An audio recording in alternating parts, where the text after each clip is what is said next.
आज का टॉपिक रहेगा अपना शरीर द्रव एवं परिसंचरण, क्लास 11 चैप्टर नंबर 18। परिसंचरण, परि मींस चारों तरफ, संचरण मतलब ऐसे सराउंडिंग घूमने वाला। बॉडी फ्लूइड यानी शरीर का द्रव चैप्टर का नाम। तो अपने बॉडी में दो प्रकार के फ्लूइड है, दोनों ही फ्लूइड कनेक्टिव टिश्यू है।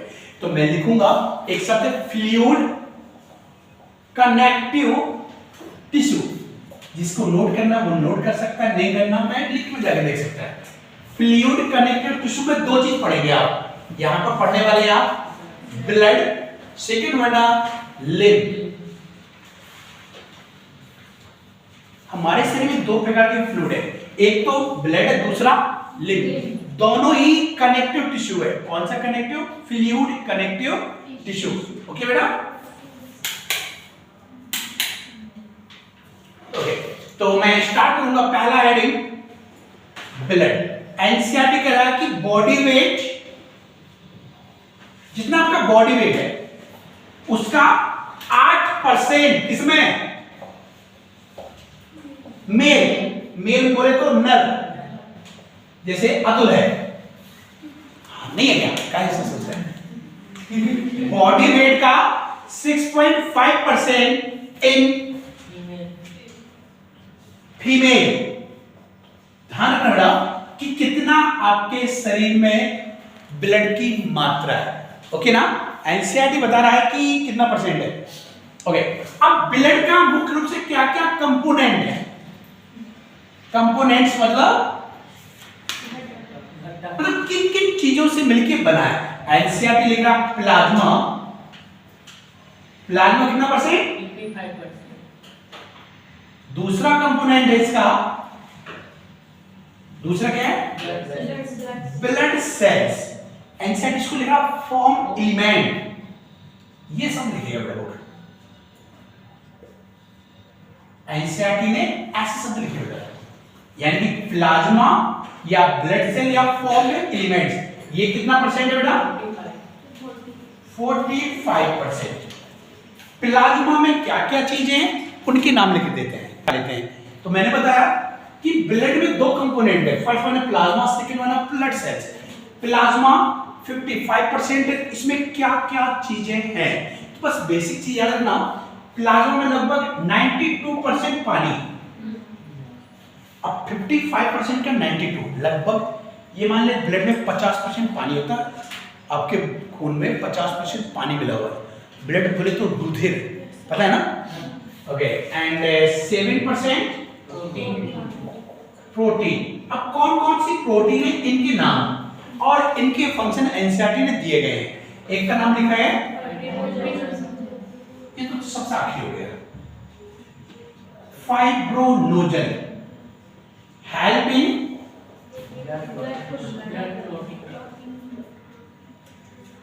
क्लॉटिंग का मतलब होता है यानी कि रुधिर के थक्का बनने में सहायक होने वाली प्रोटीन। फाइब्रोनोजन कहाँ प्रेजेंट है? प्लाज्मा में। एक्चुअली ये प्रोटीन कैल्शियम आयन से रिएक्ट करती है तथा प्लेटलेट से रिलीज होता है कैल्शियम आयन।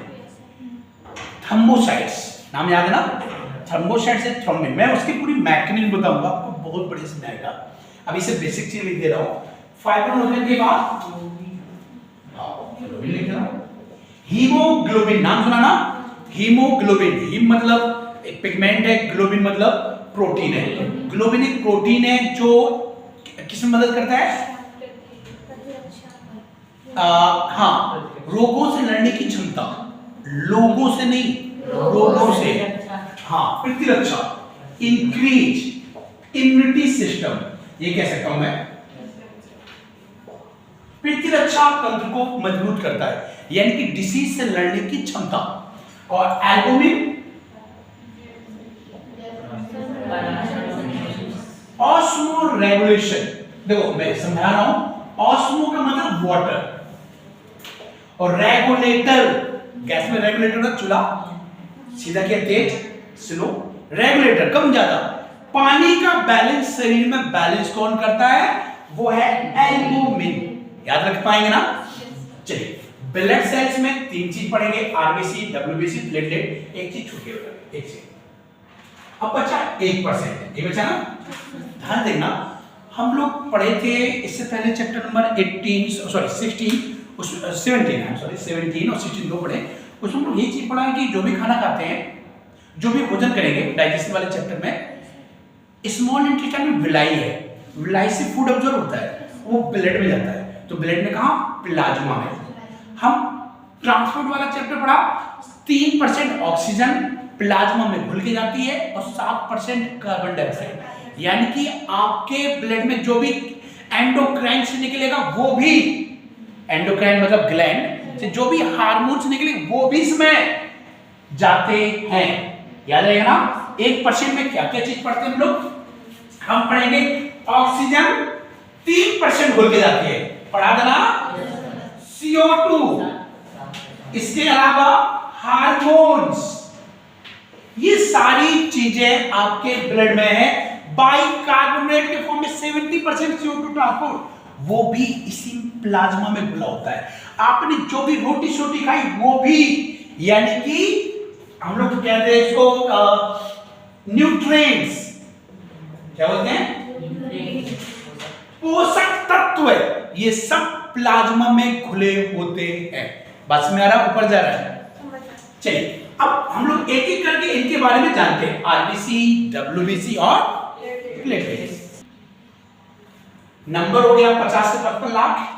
इसको आप ऐसे लिख सकते हैं, एनसीईआरटी जैसे लिखा 5.0-5.5 मिलियन, एम मतलब मिलियन पर एमएम, ऐसे लगा दिया है ना।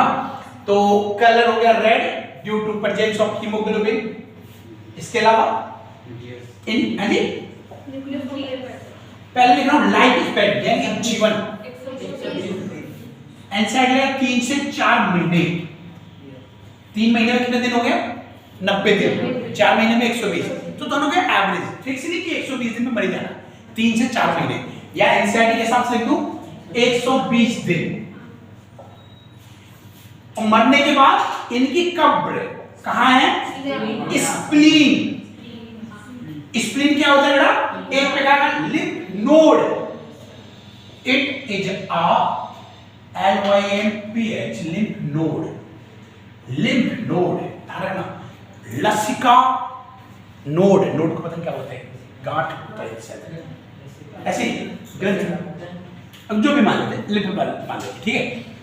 स्प्लीन कोई ग्लैंड नहीं है, स्प्लीन कोई ऑर्गन नहीं है, बस लिम्फ नोड है, ऐसे रख लेंगे, याद रहेगा ना। कब्र मींस होता है ग्रेवयार्ड ऑफ आरबीसी, कुछ नहीं आएगा, ग्रेवयार्ड ऑफ आरबीसी। आरबीसी कहां दफन होता है? दफन मतलब मरने के बाद, मरने के बाद। तो स्प्लीन लिख देंगे, एंड इसको हिंदी में लिखते हैं प्लीहा। एक चीज और इसकी बेसिक चीज लिखा हूं, ध्यान से सुनना। आरबीसी का फॉर्मेशन जब एम्ब्रियो स्टेज में होते हैं हम लोग, मां के पेट में अभी जाइगोट बना है, एम्ब्रियो, तो आरबीसी का फॉर्मेशन यहीं पर होता है। जब बच्चा बन जाता है तब बोन बनती, बोन में होती बोन मेरो, फिर बोन मेरो में ब्लड फॉर्मेशन होता है। यानी कि एम्ब्रियो स्टेज में ब्लड का फॉर्मेशन प्लीहा में होता है।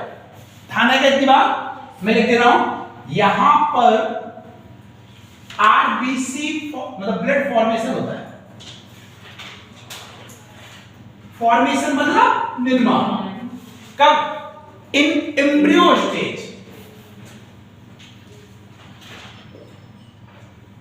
हम लोग क्वेश्चन ये आता है कि ब्लड फॉर्मेशन इनिशिएट मतलब स्टार्ट, ब्लड का फॉर्मेशन प्रारंभ कहां से होगा?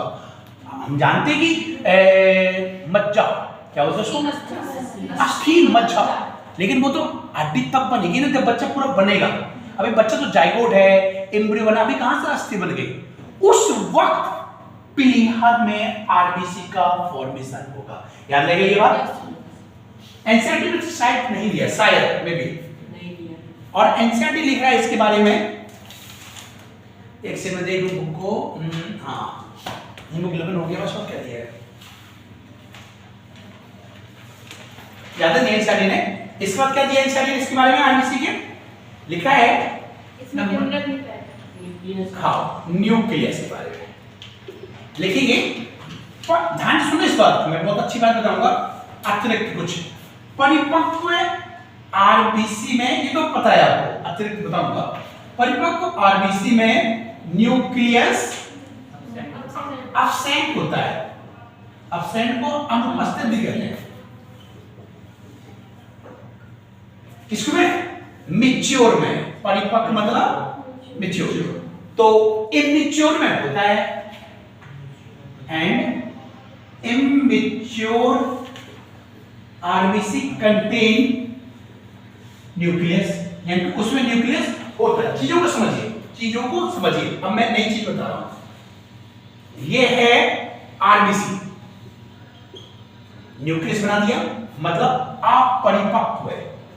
अरे अपरिपक्व मतलब इमेच्योर, ये हो गया मैच्योर। साइज बदल जाता है। शेप कैसा दे दिया मैंने? By concave. ध्यान रखना, क्यों? Nucleus absent.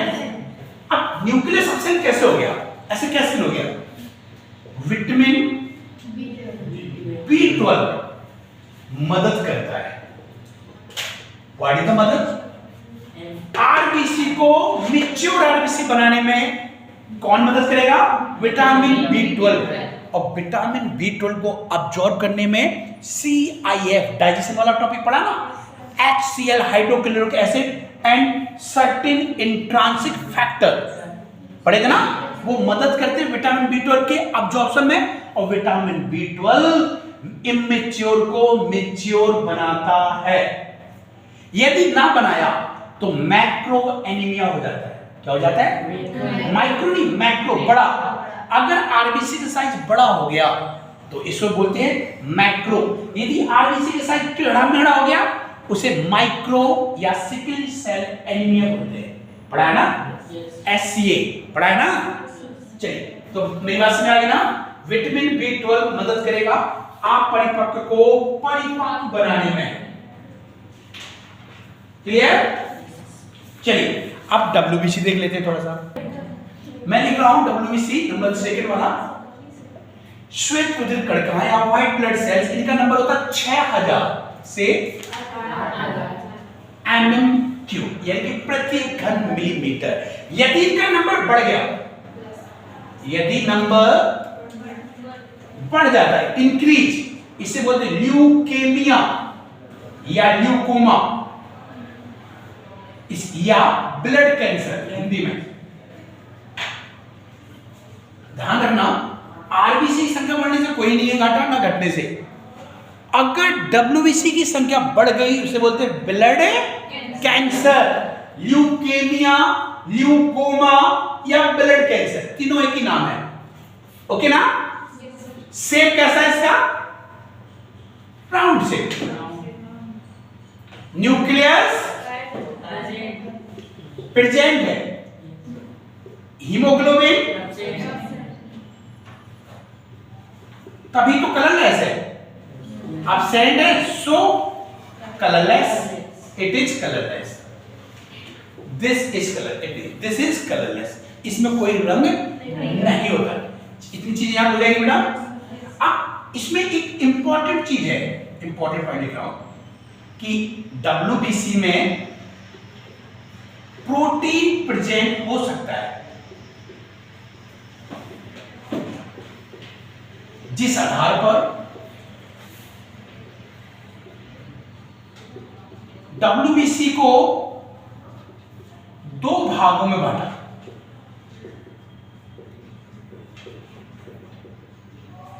यानी कि WBC में प्रोटीन, प्रोटीन का नाम, प्रोटीन कोई नाम नहीं है, प्रोटीन को एक और शब्द बोलते हैं ग्रेन्युलोसा। क्या बोलते हैं इसे? पढ़ा ना बुक में? उस प्रोटीन को ग्रेन्युलोसा भी कह सकते हैं, हो भी सकती है, नहीं भी हो सकती है। तो मैं यहां लिख दे रहा हूं, जो WBC है उसमें प्रोटीन हो भी सकती है, नहीं हो सकती। यानी कि जिसमें प्रोटीन है, यानी कि ग्रेनुलोसाइट्स, यानी कि ऐसी सेल जिसमें प्रोटीन है। और एक दूसरा लिख दे रहा हूं जिसमें प्रोटीन नहीं है, एक ग्रेनुलोसाइट। तो ग्रेनुलोसाइट्स में क्या क्या पढ़ेंगे बेटा? मैं यहां पर 3 प्रकार की सेल्स पढ़ूंगा। न्यूट्रोफिल्स, देख बेटा सबसे ज्यादा संख्या में यही है, इसका संख्या है 60 से 65% या 70%। कैसी? WBC 6000 में 60 से 65% ये है, यानी कि 3-4 यही है न्यूट्रोफिल्स। और इनका नेचर जानिए, फैगोसाइटिक। फैगोसाइटिक मतलब भक्षण कोशिका। 1 मिनट की बात ध्यान सुनना, मैं 2-3 शब्द और बता रहा हूं, ध्यान सुनना। एक मिनट क्वेश्चन आ सकते हैं कि ब्लड में फैगोसाइटिक सेल्स कौन सी है, आप बता देंगे। यही पूछा जाए लीवर में फैगोसाइटिक सेल तो Kupffer cell, KUFF, Kupffer cell. पूछा जाए कनेक्टिव टिश्यू में phagocytic, mast cell, MAST, mast cell. ध्यान रहेगा ना। चलिए, तो फैगोसाइटिक नेचर मतलब एक ऐसी कोशिका जो दूसरी कोशिकाओं को खाती है, यानी डिसीज को खाती है। और इसका पीएच वैल्यू 7 होता है इन सेल का। देख, जिसका पीएच वैल्यू 7 उसे न्यूट्रल, जिसका पीएच वैल्यू 7 से ज्यादा बेसिक, बेस, उसको बेसोफिल बोला। जिसका पीएच वैल्यू 7 से कम एसिड, तो एसिडोफिल या ईसनोफिल। उस एसिड का नाम ईओसिन है। एसिड का अलग अलग नाम होते हैं, वैसे ही एक एसिड का नाम है ईसन, तो ईसनोफिल। याद रहेगा ना। ये जो 3 नाम लिख रहे हैं वो पीएच के आधार पर है। जिसका 7 है न्यूट्रल, 7 से कम लेस, बेसिक, सॉरी बेसोफिल्स, यानी कि 7 से अधिक। लेकिन इसकी संख्या बहुत कम है। कितना लिखा है इस 0.5% से लेके 1.0 तक, यानी आधा परसेंट या 1%। 6000 का आधा 300 या 600। इनकी संख्या कितनी कम है, या तो 300 या 600। आधा परसेंट या 1%, तो 400-500 होगी, इससे ज्यादा नहीं। और एक और चीज है एसिडोफिल या ईसिनोफिल। एक ही नाम है, अलग नहीं है। इसलिए किसी बताऊंगा, ध्यान सुनो। इसका अगर परसेंट लिख दूं 1 से लेके 3% तक, क्वेश्चन ये आएगा इनका सबसे ज्यादा नंबर किसका? इसका, उसके बाद इसका, फिर इसका। अभी मैं उसके भी नाम लिखूंगा, तो सबका एक सही सीक्वेंस बना लेना। मैं इस तरह का थोड़ा मिटा दे रहा हूं आपको, कुछ बेसिक चीजें लिखना है मुझे। WBC से क्वेश्चन आता है, RBC से नहीं आएगा, जहां तक मुझे ऐसा लगा। इसे PMNL भी बोलते हैं। क्या बोलते हैं? पॉली मतलब कई, मॉर्फो न्यूक्लियस लिखा है, और एल से ल्यूकोसाइट, यानी कि इसके न्यूक्लियस के बहुत से शेप है। कैसे? ये मैंने WBC बनाई। न्यूक्लियस ऐसा होना चाहिए, तो ऐसा ना हो कि इसका न्यूक्लियस ऐसे है, मतलब अलग अलग लोब में बड़ा हुआ है। लोब 1 2 3 4 लोब में बढ़ाते हैं, लोब में टुकड़े, तो पॉलीमॉर्फो न्यूक्लियो ल्यूकोसाइट, यानी समझ गए ना। और यही सबसे ज्यादा फैगोसाइटिक है, दूसरे को खाने वाला। इसका कैसा होता है बेसोफिल का? एस, यानी कि 3 लोब। इसका न्यूक्लियस एस शेप का, यानी कि कैसे? S shape. समझिएगा डायग्राम। ये कोशिका है इसकी, एक यहां पर लोब बना दीजिए, एक लोब यहां बना दीजिए, एक लोब यहां बना दीजिए। 3 लोब का है, समझ गए ना। एस शेप का रहता है। इसका 2 लोब। कितने लोब का न्यूक्लियस है? तो मैं ऐसे बना दे रहा हूं इस कोश का, हेडफोन जैसा बनाते हैं इसको मोस्टली ऐसे। समझ गए ना। ये चीज आपको याद करनी पड़ेगी। अब मैं बात करूंगा एक ग्रेनुलोसाइट से 2 नाम पड़ेंगे। कौन कौन से? मोनोसाइट्स और लिम्फोसाइट। मोनोसाइट कितना परसेंट और लिम्फो सॉरी इसका 23% लिखा करते हैं, इसका 7% लिख लेते हैं, ऐसे लेते हैं। तो सबसे ज्यादा संख्या में कौन? लिम्फोसाइट सॉरी न्यूट्रोसाइट, सॉरी पहला एक, ये दूसरा, फिर इसका तीसरा, चौथा, पांचवा। इनका सही सीक्वेंस असेंडिंग और डिसेंडिंग, बढ़ता हुआ क्रम घटता हुआ क्रम, ये याद करना आपका जिम्मेदारी बन जाएगा। बन जाएगा ना? कि लिख दूं? पहले इसका नाम लिखना है, फिर इसका लिखना है, फिर बन जाएगा ना? चलो इतनी बात क्लियर हो गई। डब्ल्यूबीसी में और कुछ दिया इस बेटा? हाउ एक ये भी फेगोसाइटिक नेचर है।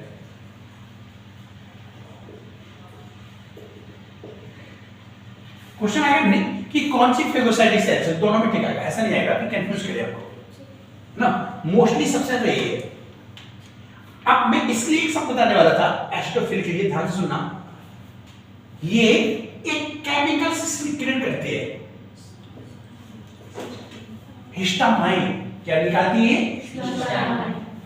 जो इम्यूग्लोबिन ई के साथ जुड़कर एलर्जी पैदा करता है। क्या पैदा करेगा? अपने सेल में एलर्जी का मुख्य कारण क्या है? हिस्टामाइन। हिस्टामाइन कौन निकलता है? ईस्ट्रोफिल। अब इसको खत्म करने के लिए एंटी हिस्टामाइन यूज करते हैं, एंटी हिस्टामाइन, ध्यान रहेगा ना। चलिए डब्ल्यूबीसी पूरा हो गया, अब मैं स्टार्ट करता हूं प्लेटलेट। ओके ना? एनसीईआरटी लिख रहा प्लेटलेट को पहले की संख्या लिख दे रहा हूं। नंबर कितना है आपका? 1.5-3.5 mm-3 प्रति घन मिलीमीटर। इसकी संख्या अगर कम हो जाए तो जैसे डेंगू में कम हो जाता है, तो कहते हैं ना प्लेटलेट गिर गई, उसमें होता क्या है? गिर जाने से आपकी बॉडी में कहीं से भी ब्लड लीकेज शुरू हो जाएगा। अंदर से इंटेस्टाइन इतनी लंबी है 6.5-7 मीटर की, पता नहीं कहां से ब्लड लीक हो गया। अगर ब्लड लीड होगा, लीकेज होगा तो फ्लूइड बॉडी में इकट्ठा जमा होगा और दुनिया की कई बीमारियां हो जाएंगी, क्योंकि सेल डिवीजन पूरी बॉडी में हो ही रहा है। कहीं ना कहीं सेल फटेगी, वहां से लीकेज हो जाएगा, घाव हो जाएंगे शरीर में। घाव समझते हो ना, बाउंड है ना। तो इसलिए प्लेटलेट की संख्या हमेशा कंट्रोल होनी चाहिए, इतने के बीच होती है हमेशा, ध्यान रहेगा ना। इनका निर्माण, इनकी फॉर्मेशन कहां से होता है? ध्यान से समझना, एक बार में क्लियर हो जाएगा। लेगा फ्रॉम मेगाकैरियोसाइट्स ऑफ बोन मेरो। इसको मैं डायग्राम से समझाऊंगा तब आएगा। देख आपके बोन मेरो में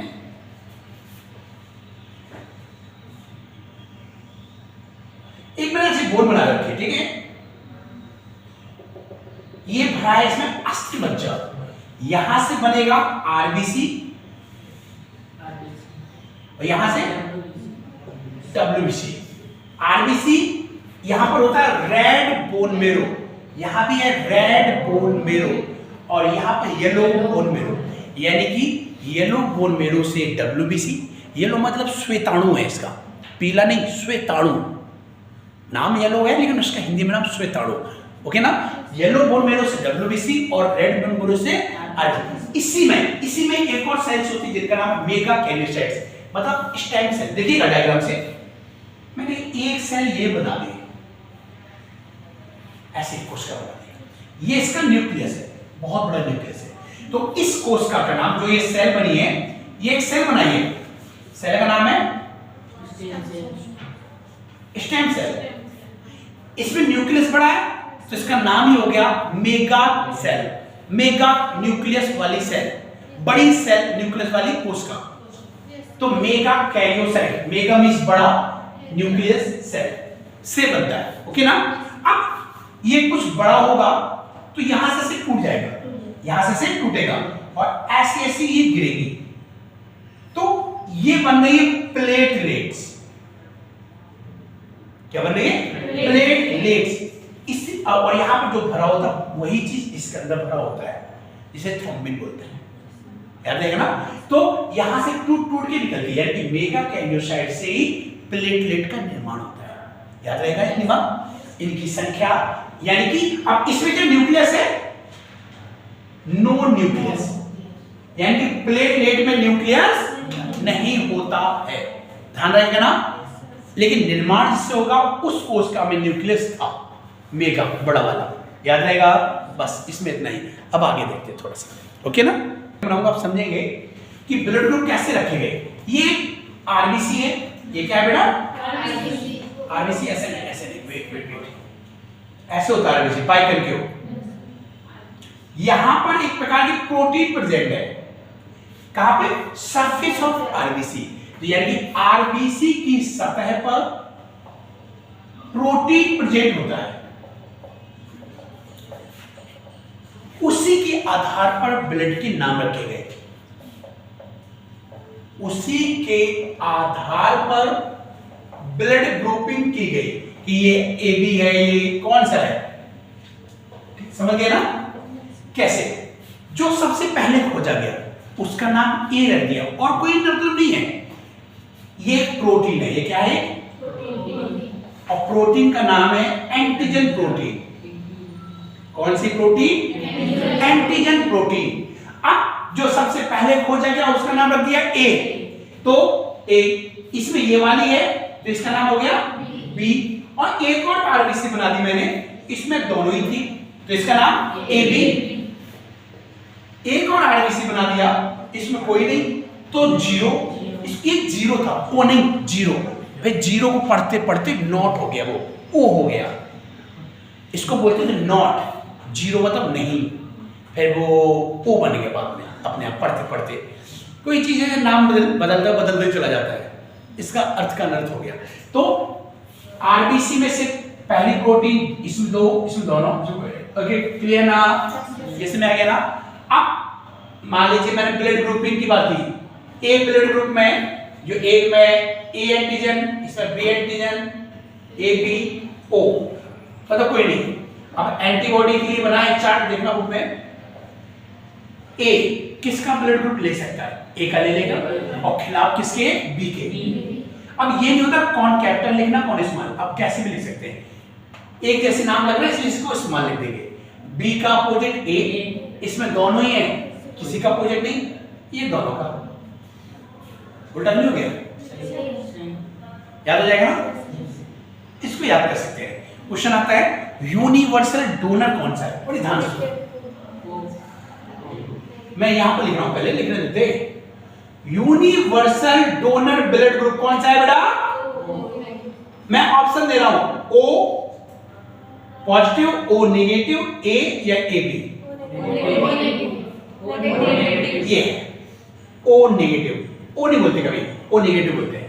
यूनिवर्सल डोनर, यदि इसी ब्लड ग्रुप में कुछ समय बाद एक और खोज की गई, एक और प्रोटीन है इसके सरफेस में, जैसा ये प्रोटीन थी वो, अच्छा ये खोज कब हुई बेटा, 1901, वैज्ञानिक का नाम कार्ल स्टीनर, शाबाश, कार्ल लैंड स्टीनर ने एक 1901 में ब्लड ग्रुप की खोज कर दी ना। अब 1903 में दोबारा मंकी के ब्लड ग्रुप में, मंकी के ब्लड में, और कौन सा मंकी था, रीसस, पता नहीं सही गलत कैसे लिख दिया, बस आप सही गलत मत देखना। रीसस मंकी में देखा, अब रीसस में देखा तो इसका पहला अक्षर RH से स्पेलिंग होती है इसकी, RHES है ना स्पेलिंग रीसस को, तो अब इस प्रोटीन का नाम रख दिया RH। देखा जिसमें प्रेजेंट है और जिसमें प्रेजेंट नहीं है, मान लो इसमें प्रेजेंट बना दिया मैंने ब्लू, तो इसमें प्रोटीन है, इसमें है, इसमें नहीं है, इसमें नहीं है। जिसमें RH प्रोटीन होता है वो RH पॉजिटिव ब्लड, जिसमें RH नहीं होता वो नेगेटिव, क्लियर ना। अब इसके बाद एक अच्छा टॉपिक है वो समझिए कि अगर मम्मी का ऐसा ब्लड ग्रुप, तो बच्चे में एक डिसीज हो जाता अर्थ्रो ब्लास्टोसिस पेटलेस, उसको समझ लेते, छोटा सा टॉपिक एकदम समझिएगा। जैसे कि ये कोई लेडीज है, ओके ना,